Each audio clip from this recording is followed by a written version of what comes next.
अभी तक आपने देखा कि फकीरा गरुड़ नागलोक से नागमणि को ले आता है और नागदंत महादेव से 3 वरदान प्राप्त करता है। अब आगे देखिए।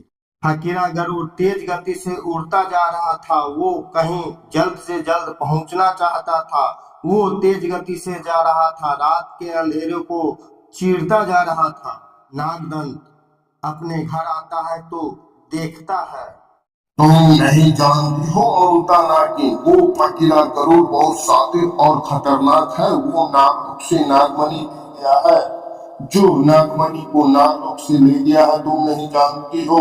ये उसे वापस लाना भी कम खतरों का काम नहीं है और उस नागमणि को जल्द से जल्द लाना ही होगा नागलोक में, नहीं तो नाग जाति का विनाश हो सकता है। पूरा का पूरा नाग खतरा में पड़ सकता है। इसलिए मैं चलता हूँ, मुझे देर हो रही है। सेनापति नागपाशा चले जाते हैं। क्या बात है माँ, पिताजी इतने परेशान क्यों थे? क्या नागलोक में कुछ अनहोनी हो गया है?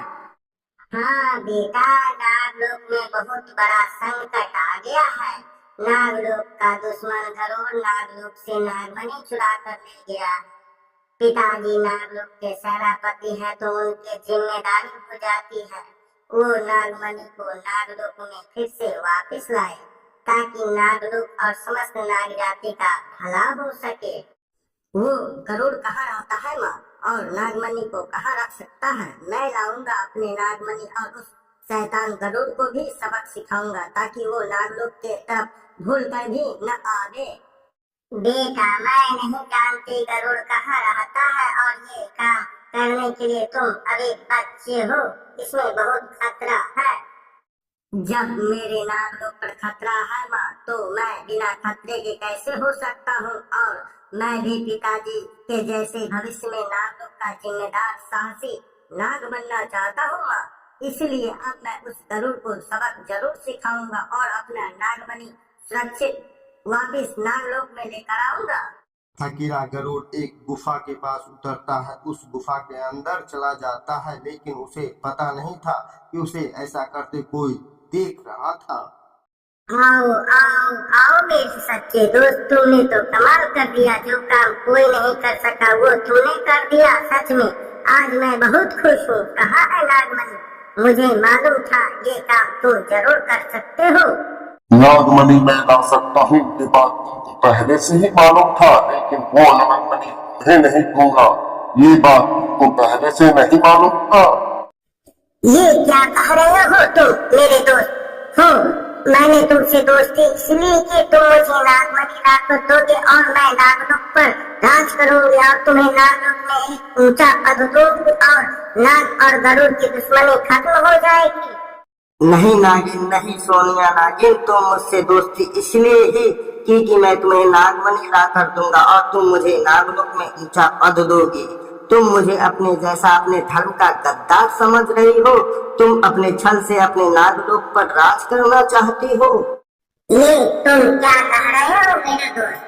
तुम मुझे मेरा नागमणि दो, मैं तुम्हें सच में नागलोक में एक ऊंचा पद दूंगी और ये दुश्मनी को खत्म कर दूंगी। वर्षों से चली आ रही ये दुश्मनी को खत्म नहीं करना चाहते तुम? मैं कौन होता हूँ नागिन? इस दुश्मनी को खत्म करने वाला, ये मेरे एक के कहने से दुश्मनी खत्म हो जाएगा? नहीं सोनिया नागिन, नहीं, ये दुश्मनी तो स्वभाव में है। स्वभाव बदलना मेरा काम नहीं है और तुम मुझे एक ऊंचा पद दोगी, उस पद का मैं क्या करूंगा? ये मेरा धर्म नहीं, मेरा धर्म है नागों को खत्म करना। मैंने तुम्हारे नहीं, मैंने अपने स्वभाव, अपने धर्म, अपने कर्म के लिए तुम्हारा नागमणि लाया। नागिन, तुम अपने नाग धर्म के गद्दार हो, मैं अपने धर्म का गद्दार नहीं बन सकता, कभी नहीं बन सकता। अब मैं समझी, तुम मेरे साथ गद्दारी कर रहे हो। नहीं सोनिया नागिन, नहीं, तुम अभी भी नहीं समझ रही। मैं तुम्हारे साथ नहीं गद्दारी कर रहा हूँ। ये तो मेरा स्वभाव है कि तुम और मैं दुश्मन है। वर्षों बरस से हमारी दुश्मनी चलती आ रही है और आगे भी वर्षों बरस तक चलेगी, जबकि तुम नागलोक ही नहीं समस्त नागों की भी गद्दार हो। क्योंकि तुमने नागलोक के सत्ता के लालच में अपने जन्म जन्मांतर के दुश्मन को अपने धर्म की शक्ति को बता दिया, और सिर्फ नागलोक ही समस्त नागों को भी तुमने खतरे में डाल दिया। और इस काम को करने का बहुत बड़ा पद तो मेरा धर्म ही मुझको देगा। तुम्हारा पद लेकर मैं क्या करूंगा? अब तुम मेरे कैद में हो सोनिया नागिन। नागदंत हवा में उड़ता जा रहा था। महादेव का आशीर्वाद मिला हुआ था। वो तेजी से जा रहा था। तभी उसे उल्लू जी उसे दिखाई देता है।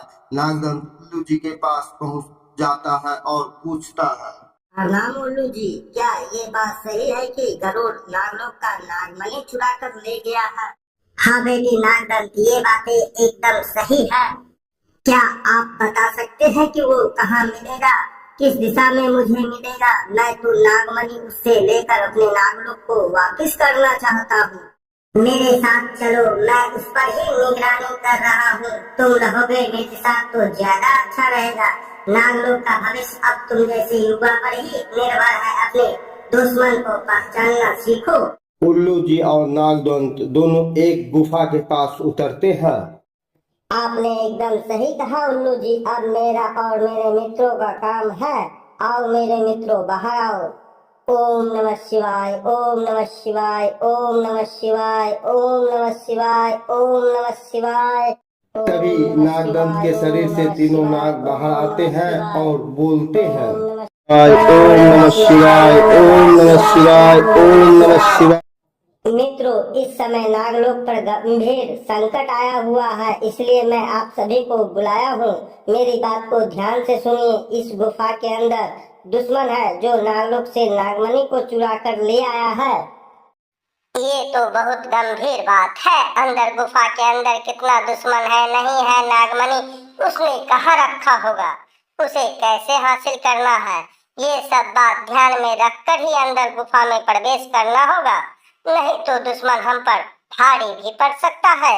इसलिए हम आपस में अच्छे से विचार कर लें, तब दुश्मन पर हमला करेंगे, क्योंकि बड़े बड़े नाग बोल चुके हैं, सतर्कता गई और दुर्घटना हुई। मैं अभी देखता हूँ कि अंदर के हालात कैसे हैं और गुफा के अंदर कितने दुश्मन हैं। आंख गोला गुफा के अंदर देखता है कि गुफा के अंदर गरुड़ सो रहा है और नागमणि उस गुफा के अंदर एक गुफा है, उसी में रखा हुआ है। सोनिया नागिन कैद में है। ओह, तो ये इसका कारनामा है। आस्तीन के साथ सोनिया नागिन है। ये सांपों की जाति को बदनाम कर रही है। ये हमारी ही जाति में धर्म के गद्दार हैं, उसके जाति में धर्म के गद्दार नहीं है। अभी शानदार अवसर है, चलो जल्दी उस गरुड़ को कैद कर अपना नागमणि ले आते हैं। अरे ये चुनचुन नाग कहाँ गया, नजर नहीं आ रहा है।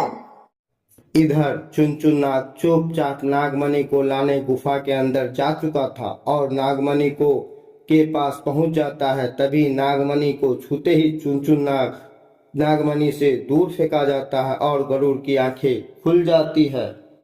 कौन है यहाँ जो अपनी मौत चाहता है? ओह, तो तुम में इतने साहस है कि फकीरा गरुड़ की गुफा में आ गए। तुम नहीं जानते हो, तुम सब अपने मौत के मुंह में आ गए हो। तभी गरुड़ अपने मुंह से आग का गोला फेंकता है नागदंत पर। नागदंत अपनी शक्ति से उस शक्ति को रोक देता है। ओह, तुम भी मायावी शक्ति को जानते हो, लेकिन याद रखना तुम इस जगह पर मेरा कब्जा है, इस जगह से तुम जिंदा नहीं बच सकते हो। ये लो। फकीरा गरुड़ अपनी ताकतों का इस्तेमाल करना चाहता है, लेकिन उसकी ताकत को चुनचुन नाग जाम कर चुका था।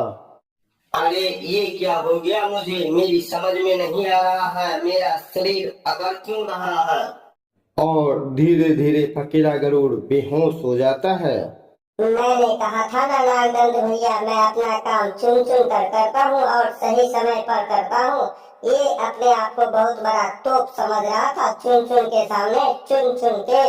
नागदंत के हाथों में नागमणि आ चुका था। फकीरा गरुड़, सोनिया नागिन, नागलोक की गद्दार दोनों नागदंत के कैद में था। नागलोक अब सुरक्षित था और आप सुरक्षित हैं अपने देश में। याद रखिए मित्रों, देश सुरक्षित रहेगा तभी हम सुरक्षित रहेंगे। इसलिए अपने धर्म, अपने देश से कभी भी गद्दारी धोखेबाजी नहीं करना, किसी प्रकार के लालच में नहीं आना है। आप सभी दोस्तों को मेरा सादर प्रणाम। अगर ये फिल्म आपको पसंद आई है तो मेरे चैनल को सब्सक्राइब करें और हाँ, बेल आइकन जरूर दबाएं। इससे आने वाली फिल्मों का नोटिफिकेशन आपको जरूर मिलेगी। फिल्म को लाइक जरूर करें। फिल्म में कौन सा कैरेक्टर आपको ज़्यादा पसंद आई है कमेंट जरूर करें। और हाँ, याद से अपने प्रिय दोस्तों को ये वीडियो जरूर शेयर करें ताकि वो भी इस फिल्म को देख लें। जय हिंद, जय भारत, जय श्री सनातन।